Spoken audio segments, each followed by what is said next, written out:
9장.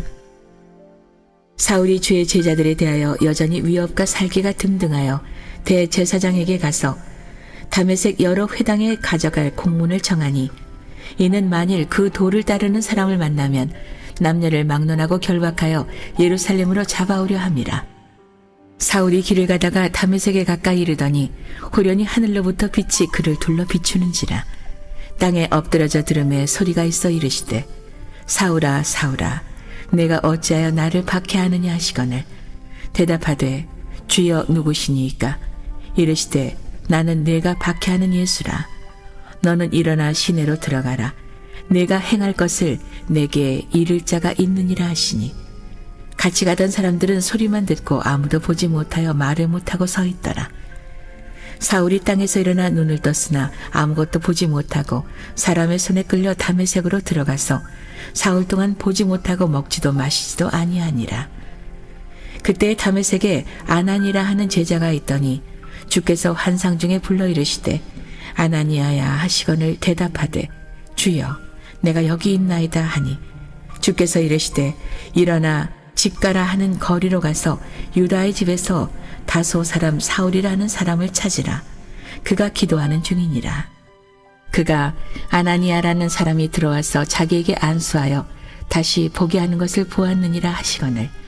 아나니아가 대답하되, 주여 이 사람에 대하여 내가 여러 사람에게 듣사온즉 그가 예루살렘에서 주의 성도에게 적지 않은 해를 끼쳤다 하더니, 여기서도 주의 이름을 부르는 모든 사람을 결박할 고난을 대제사장들에게서 받았나이다 하거늘.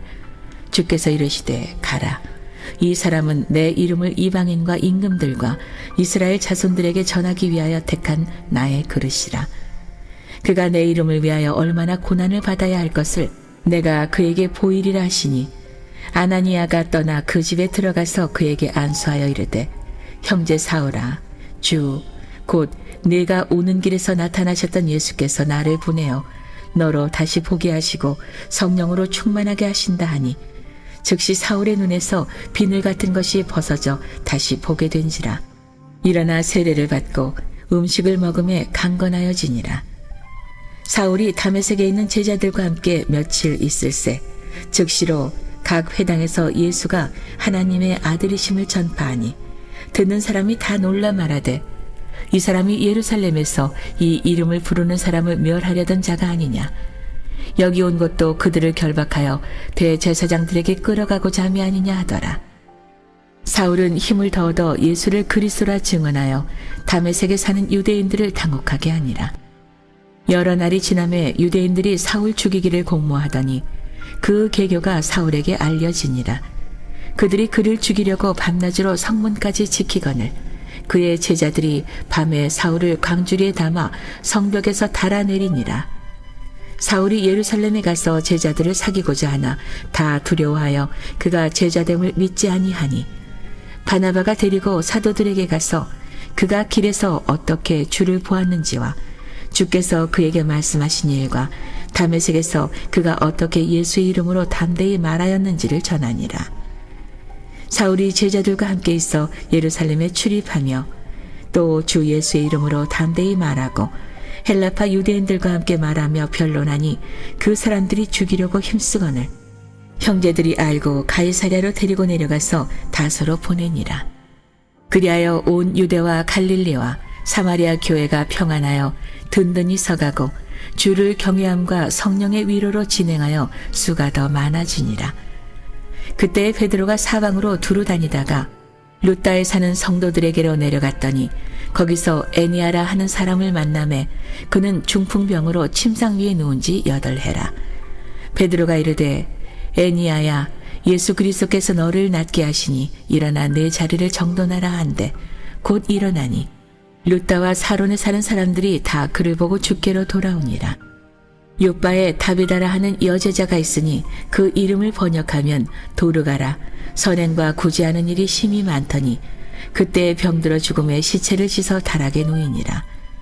룻다가 요바에서 가까운지라 제자들이 베드로가 거기 있음을 듣고 두 사람을 보내어 지체 말고 와달라고 간청하여 베드로가 일어나 그들과 함께 가서 이르매 그들이 데리고 다락방에 올라가니 모든 과부가 베드로 곁에 서서 울며 도르가가 그들과 함께 있을 때에 지은 속옷과 겉옷을 다 내보이거늘 베드로가 사람을 다 내보내고 무릎을 꿇고 기도하고 돌이켜 시체를 향하여 이르되 다비다야 일어나라 하니 그가 눈을 떠 베드로를 보고 일어나 앉는지라. 베드로가 손을 내밀어 일으키고 성도들과 과부들을 불러들여 그가 살아난 것을 보이니 온 요빠 사람이 알고 많은 사람이 주를 믿더라. 베드로가 요빠에 여러 날 있어 시몬이라는 무두장이의 집에서 머무니라. 오늘도 이른 새벽에 이렇게 주님 품에 나온 여러분 모두를 주님의 이름으로 축복하고 또 환영합니다. 새벽에 이렇게 나오는데 새벽 공기가 너무 좋죠. 여러분 못 느끼셨어요? 저는 너무너무 좋아가지고 그래서 저 백운대, 인수봉, 망경대 쪽을 향해서 바라보면서 하나님의 아름다움이 참 놀랍구나. 이 새벽에도 오신 하나님의 놀라운 그런 영적인 기운이 온몸에 느껴지는 것을 느꼈어요. 그래서 사진을 한 장 다 찍었습니다. 이 새벽에 이 참 말로 설명할 수 없는 이 생명의 기운 온몸으로 느끼고 좀 기록에 남겼으면 좋겠다.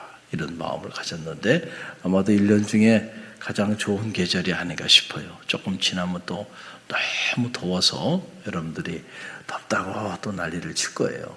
바로 그 직전에 지금 와 있는데 요즘 하루하루가 천금처럼 귀하죠.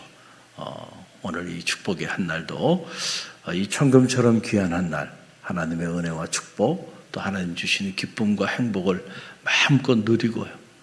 다시 돌아오지 않는 순간 후회 없이 사시기를 주님의 이름으로 간절히 축원드립니다.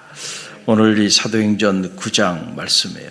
여러분, 기적 중에 최고의 기적이 무슨 기적일까요? 사람이 바뀌는 거잖아요. 사람이 바뀌는 거.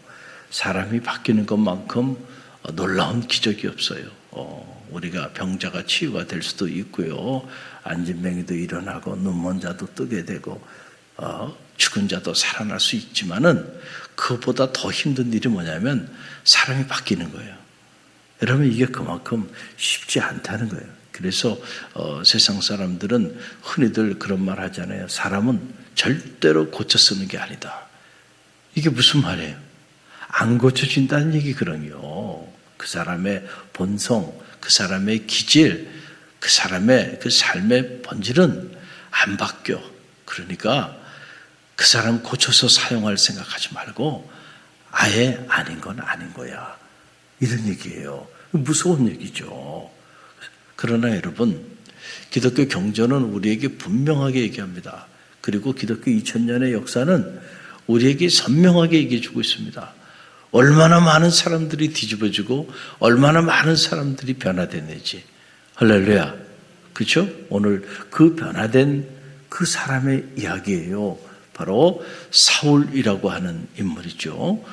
교회를 박해하고 예수 믿는 사람들을 가가호 방문해가지고 남자와 여자를 끌어내서 감옥에 가두고요. 오늘 이 사도행전 9장의 문을 열면서도 보니까 그가 여전히 살기가 등등하고 말이죠. 그랬다는 겁니다. 그랬던 여러분 사울의 인생이요 완전히 뒤집어집니다. 누구를 만나면 뒤집어져요? 주님을 실제로 만나면 뒤집어지는 거예요. 우리가 신앙생활 하다가도 안 변해. 참 못슬게도 안 변해. 그게 왜 안 변할까요? 그 사람이 실제로 인격적으로 주님을 체험하지 못해서 그래. 정말로 주님을 체험하면요 안 바뀔 수가 없습니다. 바뀌게 돼 있어요. 우리가 바뀌지 않는다고 한다면은 왜 바뀌지 않을까? 내가 정말 실제로 주님을 만났는가라고 하는 거예요. 실제로 주님을 만나면요 내 인생의 BC와 AD가 갈라지게 돼 있는 겁니다. 주님을 실제로 만나기 이전의 내 삶과 이후의 삶은 완전히 다르게 돼 있는 거예요. 할렐루야. 여러분 이 사실을 꼭 기억하시기를 바랍니다. 오늘 보니까 여전히 혈기가 등등하였던 그 사울이 다메섹 도상에서 주의 음성을 듣습니다. 여러분, 그 내용이 3절로 5절에 나오죠. 3절로 5절 말씀 함께 읽어봅니다. 사울이 길을 가다가 다메섹 가까이 이르더니 호련히 하늘로부터 빛이 그를 둘러 비추는지라 땅에 엎드려져 들음에 소리가 있어 이르되 사울아 사울아 내가 어찌하여 나를 박해하느냐 하시거늘 대답하되 주여 누구시니까 이르되 나는 내가 박해하는 예수라. 아멘. 다메섹 도상으로 가는 길에 주님의 음성을 들어요. 그리고 빛이 임하게 되는데 그때에 주의 음성이 이렇게 들려요. 사울아 사울아 내가 어찌하여 나를 박해하느냐. 그러니까 갑자기 그 소리가 들려오니까 누구십니까? 라고 사울이 말을 해요. 그랬더니 주님께서 하신 말씀이 내가 박해하는 예수라. 주의 음성이 들려온 거예요. 다메섹 도상에서. 그리고 그에게 빛이 임하기 시작했다.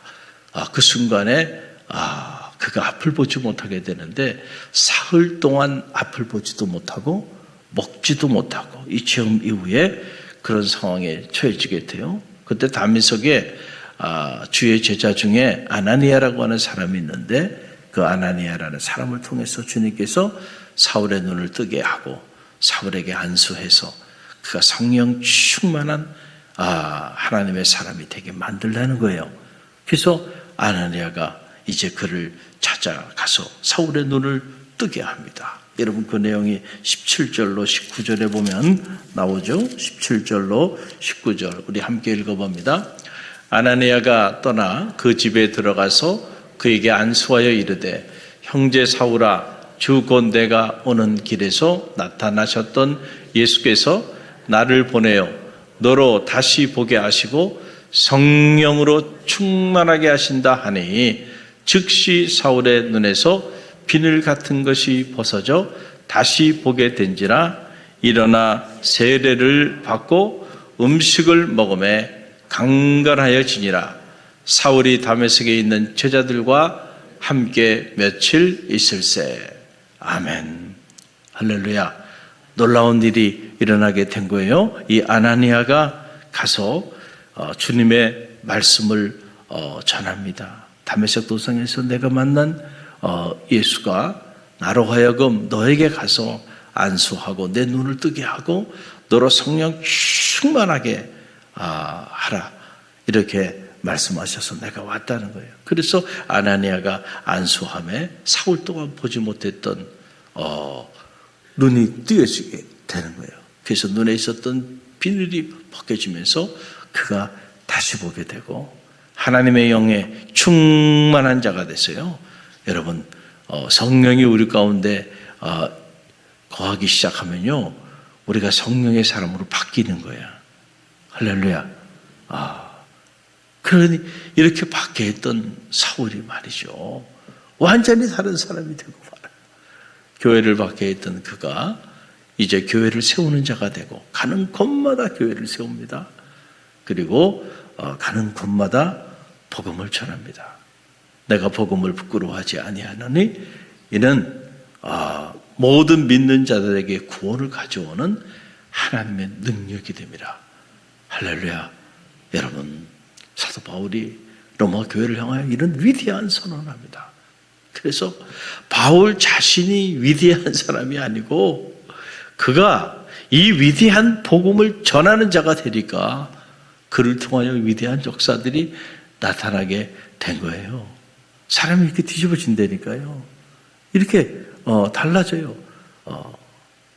목숨을 걸고 자기 생 전체를 승교의 자리까지 나가면서 말이죠.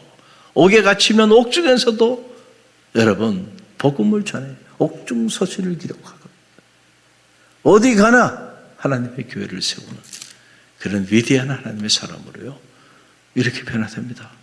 누가 상상이나 했겠어요? 그렇잖아요? 이렇게 받게 했던 사울이 사도 바울이 될 줄 누가 알았겠어요? 그래서 당시 기록에 보게 되니까 사람들이 유대인들도 당혹스러운 거예요. 그 유대인들 중에서 유대인 중에 유대인으로서 앞장을 서서 교회를 박해했던 그 사람이 갑자기 뒤집어져서 교회를 세우는 사람이 되고 복음을 전하니 아마 유대인들이 가장 놀랐을 거고, 그 다음에 또 놀랬던 사람들은 주의 제자들과 사도들이죠.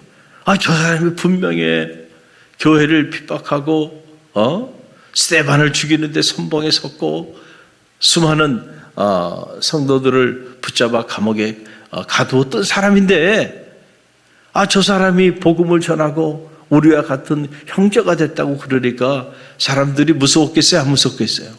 무섭잖아요. 우리 또 잡으러 또 저렇게 왔나 보다 말이에요. 그래가지고 오늘 사도행전 9장에 보게 되니까 사울을 멀리하게 되는 두려움 가운데서 혹시라도 저가 또 우리를 잡아 박해하고자 저렇게 나온 건 아닐까. 사람이 갑자기 바뀌면요, 사람들이 깜짝 놀라는 거예요. 그래서 정말로 저 사람이 맞아? 이런 얘기를 하는 거죠. 여러분, 기독교 역사에도 보게 되면 세인트 어거스틴이라고 하는 위대한 하나님의 사람이 있죠. 어거스틴이 그가 변화되기 전에는요, 홀로 있는 어머니 모니카를 뒤로 하고, 지금 말을 말하면 가출을 한 겁니다. 그것도 홀로 있는 어머니예요. 그 어머니는 그 아들 자식 하나 바라보면서 평생을 살았는데, 그 어머니 뒤로 하고요, 결혼도 하지 않고 여자를 만나서 아이를 낳고, 그리고 당시 이단 중에 최고의 이단인 점성술, 그 점성술 거기에 빠져가지고 점성술 학자가 됩니다. 또 수사학에 빠져 수사학 대학자가 되기도 하고요. 만이교에 빠져가지고 또 거기에 또 그러니 여러분 한번 생각해 보세요. 그 자식이 훗날 어떤 인물이 될지 그게 상상이 됩니까? 그러니까 그 어머니가 얼마나 이 자식 때문에 말이죠, 앞이 보이지 않는 거예요. 저 자식의 운명이 어떻게 될까 말이죠. 그래도 저 자식을 위해서 평생을 기도하며 살았는데 어느 날 자식이 저 모양이 돼버렸어요. 얼마나 앞이 캄캄했겠어요. 아마 주변에 있는 사람들이 생각하기에 그 어머니 모니카를 향해서 그랬을 거예요. 너는 자식 잘못 키웠다고 말이죠. 그런데 여러분, 그랬던 그 어거스틴이요, 어느 날 하나님의 음성을 듣습니다. 할렐루야. 그러고는 그가 인류 역사상 가장 위대한 고전 중에 고전이 되는 컨펙션이라고 하는, 고백록이라고 하는 어마어마한 책을 씁니다. 이 책은 지금 인류사 이래에 각 분야마다 최고의 고전으로 뽑히고 있고,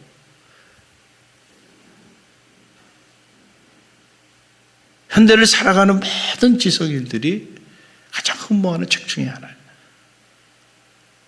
이 한 권의 책이 엄청나게 많은 영향을 끼칩니다, 인류사에. 그런 책을 남겨요. 그런 책만 남기는 게 아니에요. 여러분, 초대교회 만이교부터 시작해가지고 펠라기우스 논쟁, 각종 사이비이단 단체들이 일어나가지고요, 기독교의 본질을 폄하하고 왜곡할 때에 여러분, 하나님의 말씀에 근거해서 기독교의 복음의 본질을 변호하는 위대한 신학자로, 위대한 교부로 쓰임받아요. 만약에 그 당시에 어거스틴이 없었다고 한다면은, 그렇다면 오늘날 우리가 이 복음을 가지고 있을 수가 없어요. 이미 이 복음은 다 변질돼 가지고요, 다 사라져 버렸을 거예요. 누가 알았겠어요? 그 젊은 나이에 말이죠, 홀로 있는 어머니 버리고 혼자 가출해서 육적인 방황을 하고 정신적인 방황을 하고 영적인 방황을 하면서 말이죠, 그렇게 방탕하러 그렇게 살았던 그 사람이 돌아와서 말이죠, 오히려 기독교를 변호하고 기독교의 복음을 복음되게 하고요. 그리고 현대 신학은 어거스틴의 주석에 불과하다. 일반적인 학자들의 견해예요. 새로운 게 없다. 이미 어거스틴이 다 얘기한 거단 말이에요. 이런 위대한 신학자요, 위대한 교회 교부요, 위대한 성자로 뒤집어집니다. 할렐루야. 안 된다고요? 안 변한다고요? 실망할 필요 없어요. 그 자식이 나중에 어떤 인물이 될지 아무도 몰라요. 할렐루야. 중요한 건 하나님이 하시는. 여러분 최근에 이어령 박사님 하나님의 부르심을 받았잖아요. 몇 년 전에. 그분도 젊은 시절에 여러분 얼마나 염세주의적이고 그리고 기독교에 대해서 얼마나 비판적인 시각을 가지고 말이죠. 많은 글들을 썼나요? 무서울 정도로 아주 시니컬하게 그렇게 글을 쓰고 평론을 하면서 그렇게 살았던, 영적으로 보면 정말 개척아니죠. 사람 같지도 않고 근데 그가 나중에 자기 딸을 통해서 주님을 영접하고는요 완전히 뒤집어지잖아요. 자기 마지막 말년에 주어진 생을 전도자로 살잖아요. 가는 곳마다 간증을 하고요. 복음을 전하고요. 나는 인생을 잘못 살았다고. 나는 인생이 실패자입니다. 응? 세상 사람들은 나를 어떻게 보는지 모르지만 내가 내 자신을 보면 나는 인생이 실패자입니다. 저에게는 친구도 없습니다. 다 경쟁자들이었고 다 적이었습니다. 인생이 실패자로 살았다. 예수를 만나기 이전에 내 삶은 그냥 주님 만나고요. 삶이 뒤집어지잖아요. 저 사람이 저렇게 바뀌어? 누가 상상이나 했겠어요? 바뀌잖아요. 할렐루야. 안 바뀝니까? 제가 바뀐 예를 한번 계속 들어볼까요? 여러분 끝이 없습니다. 주님을 만나면요 우리는 바뀝니다. 변화됩니다. 아직도 안 바뀌고 있다고 한다면 여러분 한번 점검해 보세요. 내가 정말 주님을 만난 적은 있는가? 할렐루야. 과연 내가 하나님의 영에 사로잡힘을 받은 성령 충만한 삶을 내가 살아가고 있는지를 한번 점검해 봐요. 왜 안 바뀔까? 왜 저런 생각이 안 바뀔까? 왜 저런 의지가 안 바뀔까? 왜 저런 삶을 청산하지 못할까? 왜 그럴까요? 여러분, 이유는 우리가 실제로 주님을 만나지 않았기 때문이에요. 실제로 하나님의 영이 내 안에 내주하면서 내가 성령 충만한 영의 사람이 되지 않았기 때문이에요. 영의 사람이 되면 육의 사람은 청산되게 돼 있어요. 할렐루야. 생각도 육신을 쫓는 자는 육신의 일을, 영을 쫓는 자는 영의 일을 생각하나니 육신의 생각은 사망이요 영의 생각은 생명과 평안이라 그랬어요. 할렐루야. 우리가 그리스도인의 길을 걸어가면서도 여전히 육신적인 생각에 천착해서 끊임없이 육신적으로 생각하고 육신적으로 말을 하고 육신적인 의지를 가지고 육신적인 삶을 살아가요. 왜 그럴까요? 아직 영의 사람이 되지 않았기 때문에 그래요.